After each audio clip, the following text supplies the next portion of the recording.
chaque soir une histoire.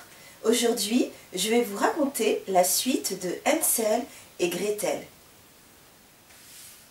À l'intérieur, une douce chaleur les a enveloppés. La vieille les a installés à une table. Elle leur a servi des crêpes, des gaufres, des glaces. Jamais ils n'avaient mangé d'aussi bonnes choses de leur vie. La vieille les encourageait. « Mangez, mangez donc.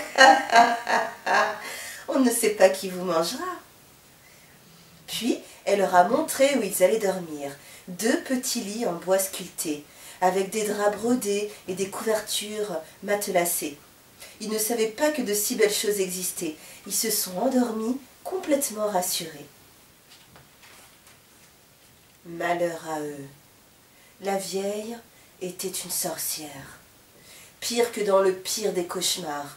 Si elle s'était montrée si aimable, c'était pour mieux les prendre au piège. Avec sa maison en biscuits, elle attirait les enfants et les engraissait. Puis, quand elle les trouvait assez gros, assez gras, bien dodus, quoi, hop, elle les dévorait. Et dès le lendemain, la sorcière a sorti brusquement Hansel de son lit. Et avant qu'il ne soit réveillé, clac, dans une cage, elle l'a enfermé.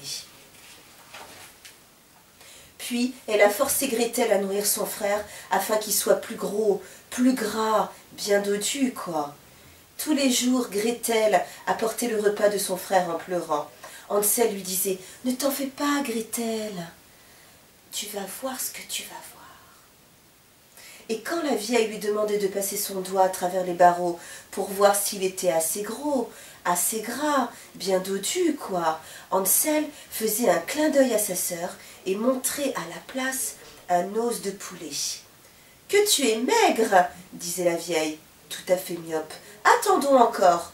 Et chaque soir, c'était la même histoire. Évidemment, à ce régime-là, Hansel ne grossissait pas, si bien qu'un matin, la sorcière a décidé de le manger comme ça. Elle a appelé Gretel. « Toi, là-bas, allume le feu et enfourne le pain. » La sorcière avait son idée.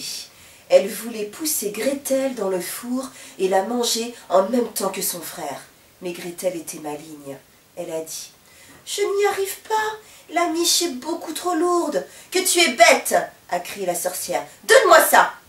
Gretel lui a mis le pain entre les mains. Le four était ouvert. Vlan, elle a poussé la sorcière dedans et bing, elle a refermé la porte d'un coup sec. Clac, elle a tiré le verrou. Elle a couru vers son frère. « Tu vas voir ce que tu vas voir !»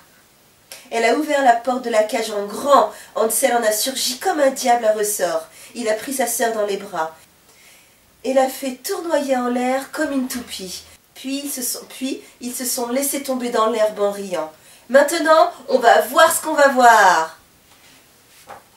Ils ont fouillé la maison du haut jusqu'en bas. Dans le grenier, ils ont trouvé des malles pleines de bijoux. Dans la cave, des coffres pleins de pièces d'or. Ils en ont rempli leurs poches et tant de sacs qu'ils marchaient en se dandinant comme des pingouins. Et la porte en pain d'épices? Bien sûr qu'ils l'ont emmenée. En quittant le repère de la sorcière, ils chantaient à tue-tête. « As-tu vu, sorcière? As-tu vu comme on t'a eu? As-tu vu, sorcière? As-tu vu comme on t'a eu ?» Ils ont marché pendant des heures et ils ont reconnu leur maison. La porte était entr'ouverte. Ils l'ont poussée sans faire de bruit. Leur père était assis sur une chaise, les yeux secs à force de trop pleurer. La marâtre était morte et il pensait bien que ses enfants n'étaient plus vivants depuis longtemps. Quand il les a vus, il a ouvert la bouche comme un poisson.